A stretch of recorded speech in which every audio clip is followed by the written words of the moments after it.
Good morning, everyone. Welcome to WEHT Local Lifestyles. I'm Angie Humphrey. I'm Ron Rhodes, and we've got a guest today. I'm Tessa. Yay! My granddaughter Tessa's on spring break, so she's here. Good to see you, as always.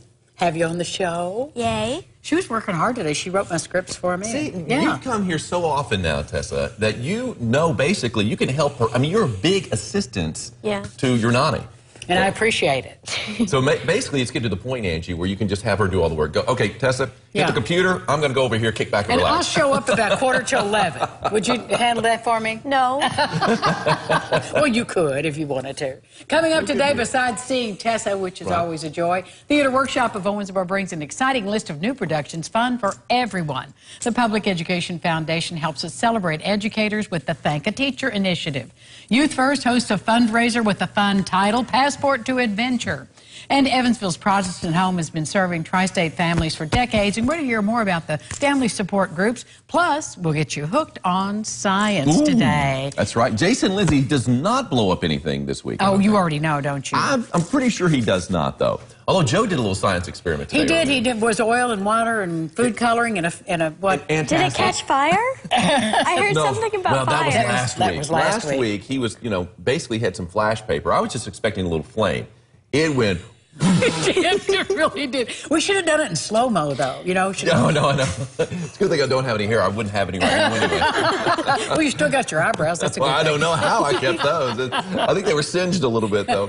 Let's take a look outside right now. We've got ourselves a beautiful day. Look at all that sunshine. Our Kings Camp. This is really the pick day of the work week. Saturday looks good, too. But, I mean, we're going to be close to 70 degrees later on today. Now, we are going to see more clouds this afternoon, but still a pretty good mix of sun and clouds for the remainder of the day. And you can see that temperature is already up to 56 degrees. We topped out at 59 yesterday. We're going to easily zoom right past that. So, yeah, 67 is what I'm calling it for a high. And not a lot of wind out there. So this is going to be, obviously not much humidity. This is going to be the day to eat outside if you want to have lunch outside somewhere. And I think you two are going to do that. We are going to do that. Thanks for the suggestion. Well, I'll tell you. We may eat dinner outside, too. We may eat breakfast outside tomorrow morning. You never can tell. What if it's cold tomorrow morning? It won't be that cold. No, it's not going to be We'll wear a blanket. We'll go up there in the comforters. It'll be a little chilly. It'll be chilly up there. Well, what about the weather? Are we going to have any besides that? No. I mean, rain's going to hold off until tomorrow at noon, so we're looking pretty good until then. So there you go. All right. Well, let's get to today's daily dish. There we go. You're not likely to find a rainbow in the sky today, right, Ron? No, not today. But you can certainly look, because especially today is National Find a Rainbow Day. That's cool. While its origins are a mystery, the phenomenon behind the color arc in the sky is not. Rainbows are made with light and water droplets reflected and refracted, which is why they're often visible after a shower when the clouds clear, exposing the sunlight. And here's a little bit of trivia for you. Rainbows can only appear directly opposite the sun. That's right. If you want to go rainbow hunting, Tessa, here's what you do. Yeah, exactly, because you have to have the sun shining through it. Have your back to the sun, and usually if it's in the afternoon, like an afternoon storm, when there's a lot of rain, that's the best time. And then it clears out almost as soon as that heavy rain comes. And then what you do, put the back to the sun, which would be to the west in the afternoon, and look to the east, and that's where you're going to find the rainbow. Just the opposite in the morning. So if there's like a heavy shower in the morning and it clears up really quickly, you want to put your back to the east and look to the west, and that's where you'll find the rainbow. I've often seen the double rainbows. Have you seen a double rainbow? I've seen that like 3 times, I think. Isn't that amazing? Yeah, every rainbow has a second rainbow. There's a primary bow and a secondary bow. It's a lot of times the secondary bow is so faint you can't see it, but if the primary bow is bright enough, then you can see that secondary bow. And it is pretty cool to see that double bow. It's very magical. There was once a double rainbow over my school, and it was really cool. We saw a rainbow for like the first hour. It's because it's a great school. And check it out, it's also the opposite color scheme, where it goes like basically from red to blue, it'll go from blue to red. I didn't notice that, so we'll have to check that out. Ron Rhodes will know. Now, if you think economy class on planes is tight, and it is, wait till you see the new Airline Seat. This is designed in Italy. The Skyrider 3.0. It's the newest version of an infamous standing seat.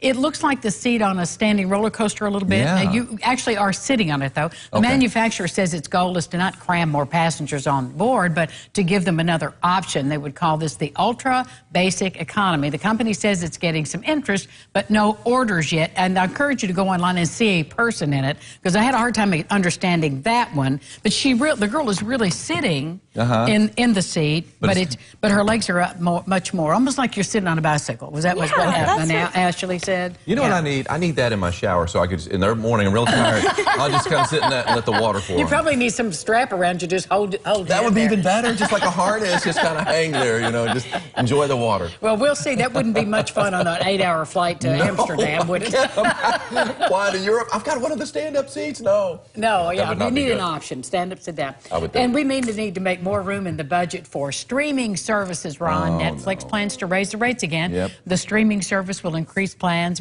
in the U.S. by $1 or $2 over the next billing cycle. Netflix says the increased revenue will help it add more television shows and movies. You know, the company's been investing heavily in original content. It budgeted $8 billion for new shows and movies back in 2018. So wonder what the budget will be this year. I love Netflix. I know. I know. It's going to get to the point where it's going to be, you might as well just bring cable back and do away with all these streaming services because you have so many separate services.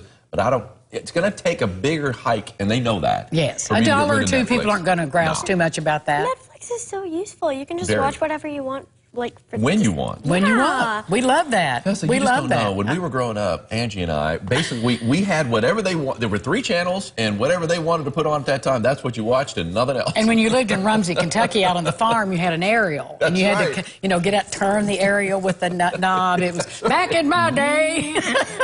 Those aerial antennas, those were something else. Well, when we come back, Lance and Kathy are here, and they're going to tell us all about Thank a Teacher, the Thank a Teacher initiative.